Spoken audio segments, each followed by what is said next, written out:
இயேசுவின் இரத்தம் ஜெயம். அப்போது மோசேயும் இஸ்ரேல் மக்களும் ஆண்டவரை புகழ்ந்தேத்தி பாடிய பாடல் வருமாறு: ஆண்டவருக்கு நான் புகழ் பாடுவேன், ஏனெனில் அவர் மாட்சியுடன் வெற்றி பெற்றார். குதிரையையும் குதிரை வீரனையும் கடலுக்குள் அமிழ்த்திவிட்டார். ஆண்டவரே என் ஆற்றல், என் பாடல், அவரே என் விடுதலை, என் கடவுள். அவரை நான் புகழ்ந்தேத்துவேன். அவரே என் மூதாதையரின் கடவுள். அவரை நான் ஏத்தி போற்றுவேன். போரில் வல்லவர் ஆண்டவர். ஆண்டவர் என்பது அவர் பெயராம். பார்வோனின் தேர்களையும் படையையும் அவர் கடலில் தள்ளிவிட்டார். அவனுடைய சிறந்த படைத்தலைவர்கள் செங்கடலில் அமிழ்த்தப்பட்டனர்.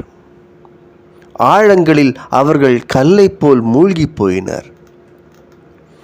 ஆழங்கள் அவர்களை மூடிக்கொண்டன.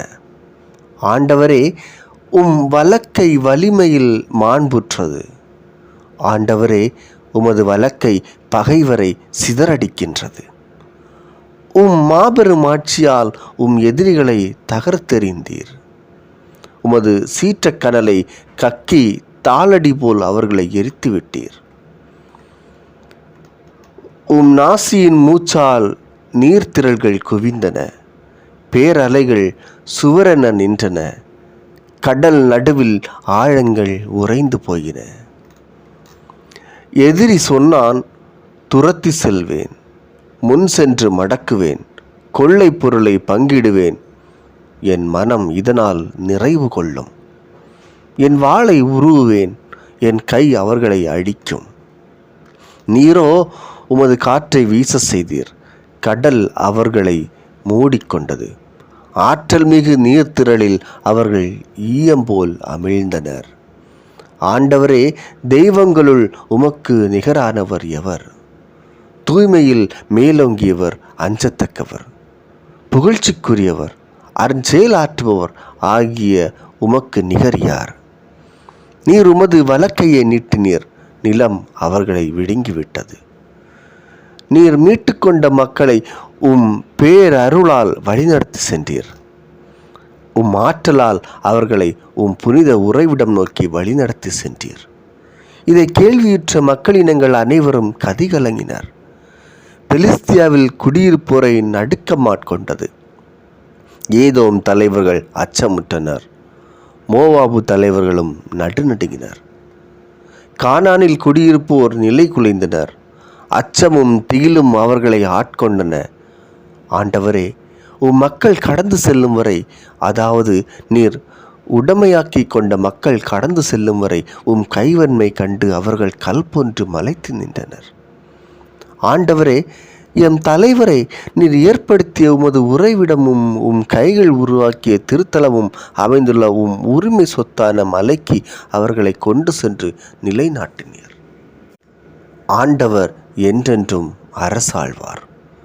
பார்வோனின் குதிரைகள், தேர்கள், குதிரை வீரர் அனைவரும் கடலில் சென்று கொண்டிருக்க ஆண்டவர் அவர்கள் மேல் கடலில் நீர்த்திரளை திருப்பிவிட்டார். இஸ்ரேல் மக்களோ கடல் நடுவே உலர்ந்த தரையில் நடந்து சென்றனர். இறைவாக்கினரும் ஆரோனின் தங்கையுமான மிரியாம் கஞ்சிரா ஒன்றை கையில் எடுத்துக்கொண்டாள். பெண்டிர் அனைவரும் கஞ்சிரா கொட்டிக்கொண்டும் நடனமாடிக்கொண்டும் அவள் பின் சென்றனர். அப்போது மிரியாம், ஆண்டவருக்கு புகழ் பாடுங்கள், ஏனெனில் அவர் மாட்சியுடன் வெற்றி பெற்றார். குதிரையையும் குதிரை வீரனையும் கடலுக்குள் அமிழ்த்திவிட்டார் என்று பல்லவியாக பாடினாள். பின்பு மோசே இஸ்ரேலரை செங்கடலிலிருந்து புறப்பட்டு போக செய்தார். அவர்கள் 3 நாட்கள் சூர் பாலைநிலத்தில் பயணம் செய்தனர். அங்கு தண்ணீர் எதுவுமே தென்படவில்லை. பின்னர் அவர்கள் மாராவை சென்றடைந்தனர். மாராவில் இருந்த தண்ணீரை பருக அவர்களால் இயலவில்லை. அது கசப்பாக இருந்தது. இதனால்தான் அவ்விடத்திற்கு மாரா என்ற பெயர் வழங்கியது. நாங்கள் எதைத்தான் குடிப்போம் என்று கூறி மக்கள் மோசேக்கு எதிராக முறுமுறுத்தனர். அவரும் ஆண்டவரை நோக்கி குரல் எழுப்பினார். ஆண்டவர் அவருக்கு ஒரு மரத்துண்டை காட்டினார். அதை அவர் தண்ணீரில் எறிய தண்ணீரும் சுவை பெற்றது. அங்கே சட்டங்களையும் ஒழுங்குகளையும் தந்து ஆண்டவர் அவர்களை சோதித்தார். மேலும் அவர், உன் கடவுளாகிய ஆண்டவரின் குரலுக்கு நீ அக்கறையுடன் செவிசாய்த்து அவர் பார்வையில் நலமாக தோன்றுவதை செய்து அவர் கட்டளைகளை பின்பற்றி அவர் சட்டங்கள் அனைத்தையும் கை கொண்டால் நான் எகிப்திற்கு வர செய்த கொள்ளை நோய்களை உன்மேல் வரவிட மாட்டேன். ஏனெனில் நானே உன்னை குணமாக்கும் ஆண்டவர் என்றார். பின்னர் அவர்கள் ஏலிம் சென்றடைந்தனர். அங்கே 12 நீரூற்றுகளும் 70 பேரீச்ச மரங்களும் இருந்தன. தண்ணீருக்கு அருகில் அவர்கள் பாளையம் இறங்கினர். இஸ்ரேல் மக்களின் கூட்டமைப்பினர் அனைவரும் ஏலிமிலிருந்து புறப்பட்டு ஏலிம், சீனா இவற்றுக்கிடையுள்ள சீன் பாலைநிலத்தை வந்தடைந்தனர்.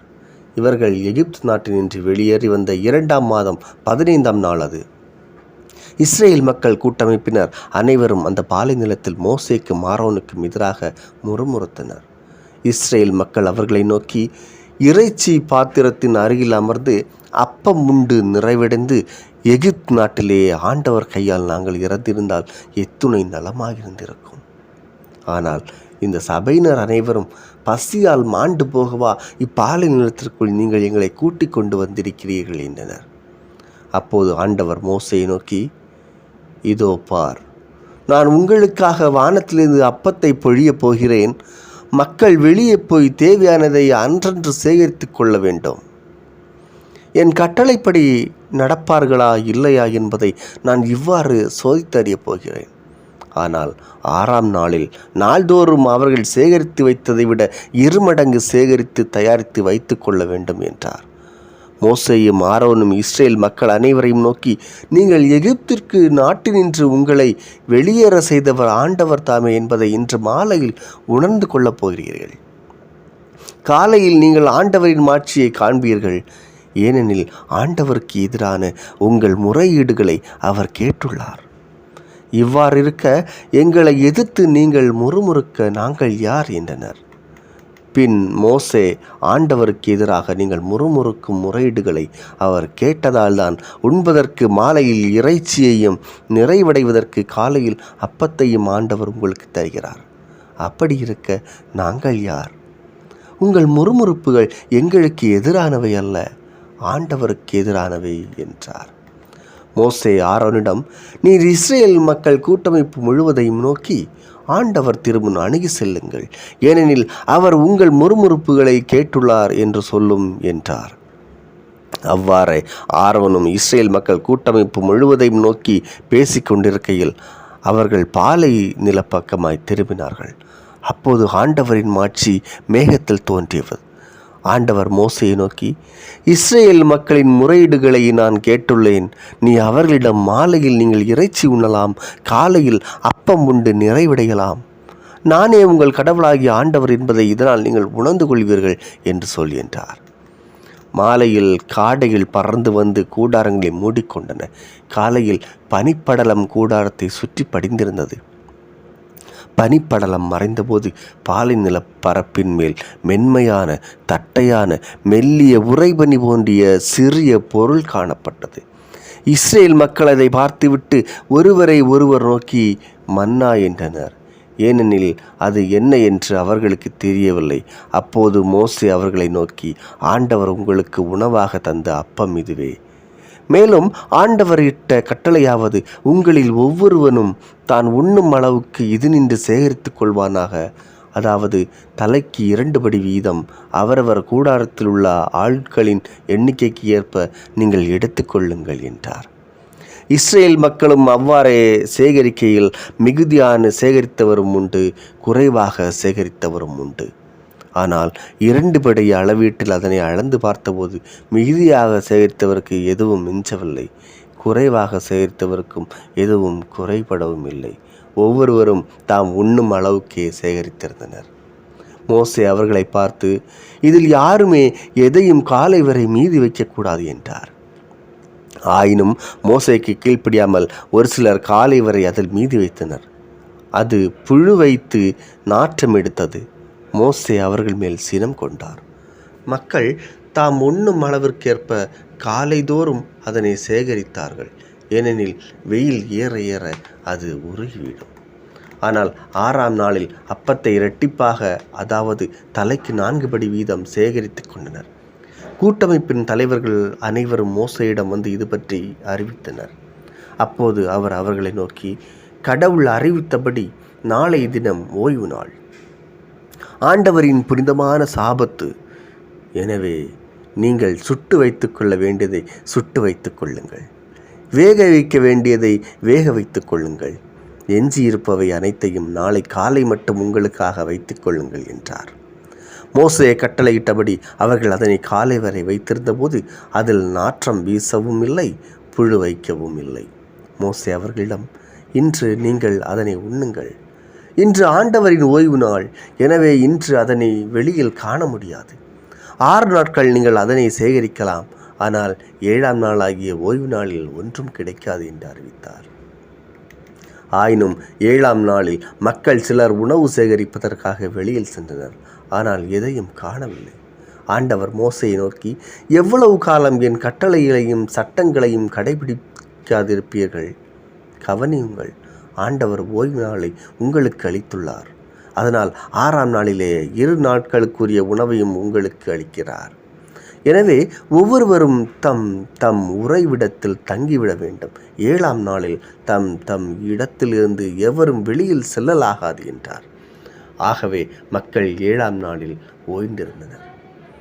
இஸ்ரேல் குடும்பத்தார் அதனை மன்னா என்று பெயரிட்டு அழைத்தனர். அது கொத்தமல்லி போன்று வெண்ணிறமாயும் தேன் கலந்து ஆக்கிய பணியாரம் போன்று சுவையாயும் இருந்தது. ஆண்டவரிட்ட ஆணையை மோசே எடுத்துரைத்தார். நீங்கள் தலைமுறைதோறும் அழியாமல் காப்பதற்காக அதில் 2 படி அளவு எடுத்து வைத்துக் கொள்ளுங்கள்.